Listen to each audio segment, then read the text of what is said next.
My name is Javier, and I'm a victim of civil forfeiture.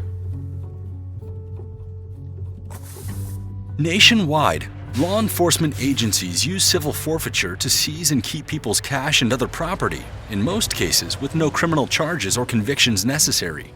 Often, agencies get to keep some or all of the loot. I live in Philadelphia. I'm a property manager for a nonprofit that helps the homeless. I used to live in a neighborhood with a lot of drug activity. One night after work, the police stopped me as I was walking from my car to my house.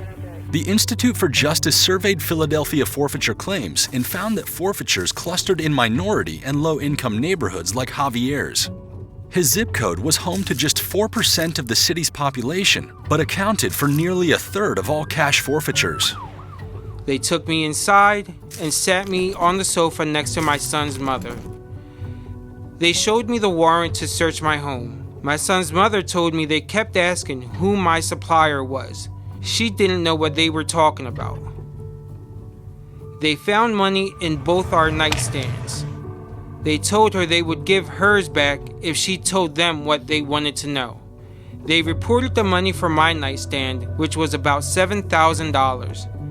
They didn't report the thousands they took from hers. Then they put the handcuffs on me and put me in a squad car. No drugs were found in the house. I wasn't clear on what I was charged with. I never had a record. I'd never been locked up. It felt horrible. Philadelphia regularly forfeited cash and other property from people it never proved guilty of any wrongdoing.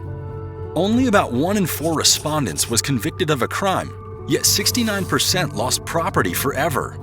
And some who entered a plea deal hoping to get their money back, like Javier, were sentenced to drug programs, suggesting they weren't serious offenders. My court date was rescheduled at least 5 times, and the prosecutors never said why. Every time I went to court, they would postpone. Finally, my lawyer came to me and said, "They'll put you in a drug program, and after you complete it, your record will be cleared." Philadelphia forfeiture victims were forced to appear in court numerous times to fight for their property. And when people did get their property back, the process took 9 months on average.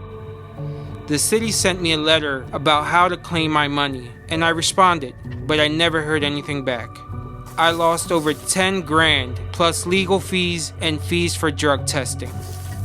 Civil forfeiture in Philadelphia did not fight serious crime.